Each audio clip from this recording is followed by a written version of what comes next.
Rage, goddess, sing the rage of Peleus' son Achilles, murderous doomed that cost the house of death so many sturdy souls, great fighters' souls, but made their bodies carrion, feasts for the dogs and the birds. The year is 400 BC, and Athens has been exhausted through wars with Persia, and they've just been conquered by Sparta. There's a puppet government controlled by Plato's uncle, Critias, who's a Spartan. And then afterwards, there's a coup, and so there's turmoil. Plato's thinking to himself, how do I have the best government possible? And so what Plato does is he writes this out in his book, The Republic. To do this, Plato believes that to look at the individual, you have to look at the state. And the state is made up of three parts. The state is made up of mind, chest, and the belly. In the individual and in the state.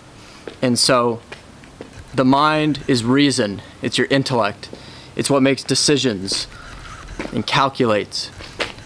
Your chest is what's important. Your chest is what could be best described as indignation or self-regard. Spirit. The belly is desires, unthinking impulses. You don't have to explain more. The quote I said at the beginning and the spirit chest are connected. This state, which Plato is envisioning, has to be comprised of wisdom, courage, discipline, and justice. But who is to rule? This brings me to the mutual need and aptitude.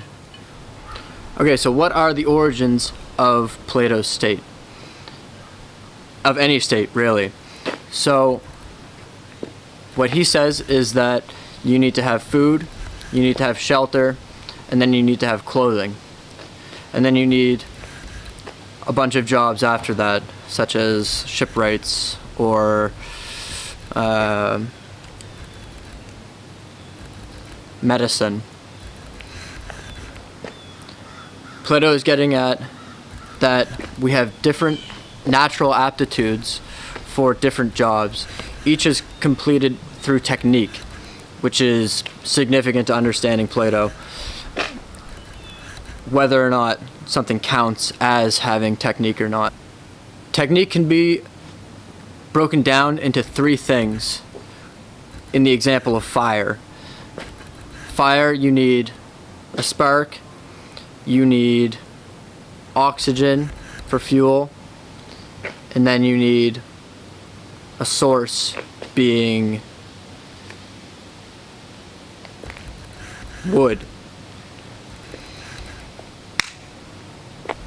A shipwright for Plato would count as having technique because the shipwright has to do a lot of things to make the ship go. He has to make sure that the draft is good, he has to make sure that the tiller is connected, and he has to make sure that the halyards are connected as well.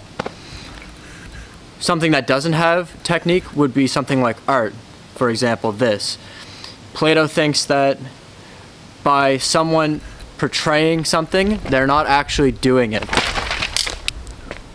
In my example, I'm not a Ridley Scott, I'm not a Quentin Tarantino, and I'm not a Spielberg.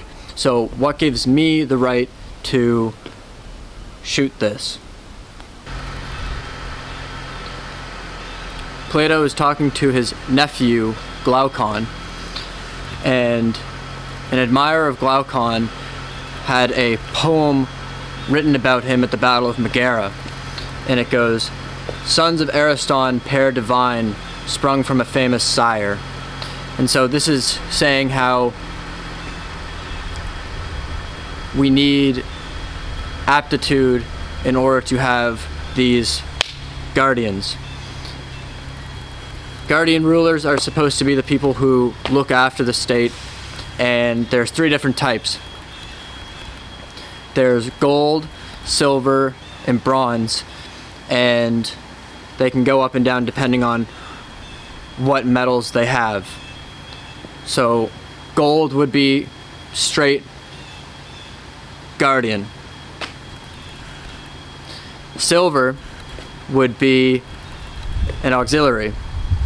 And third would be a Philistine.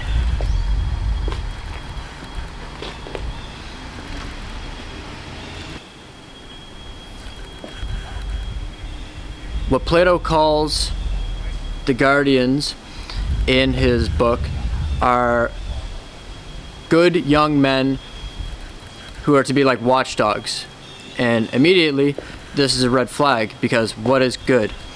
Good in Greek is translated to agathos and means high quality, well-born. It can also mean gentle. To be a guardian, you have to have high spirits, be fast, be strong, have high psyche, which is character, and a philosophic disposition. Philosophy in Greek means philo, and Sophie means love of wisdom.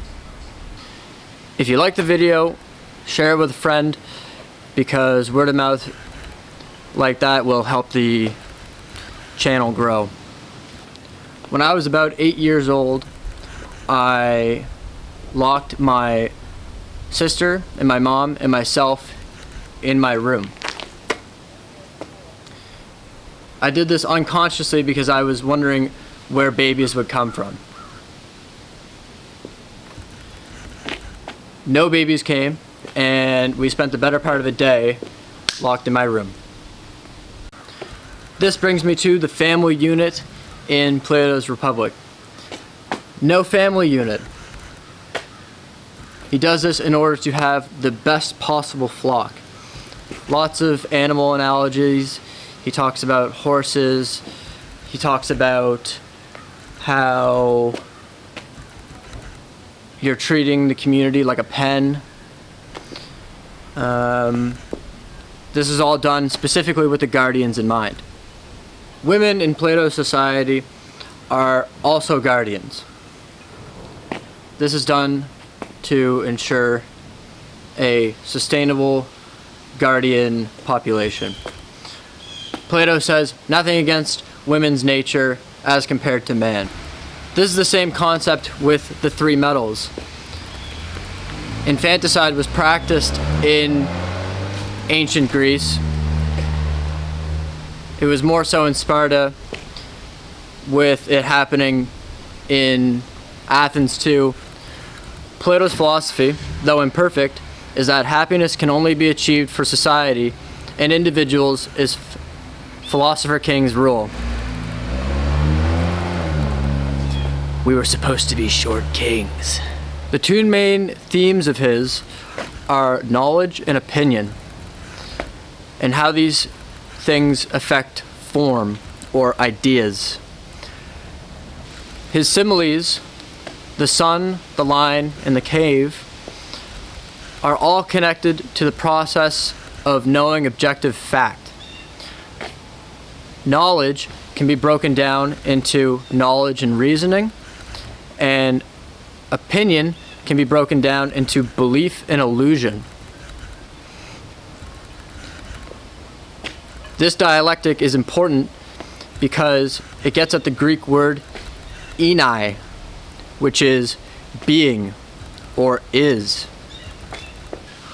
On one side, you have knowledge and reasoning, which is thought. Intelligible, good reigns supreme, real physical things, and beauty.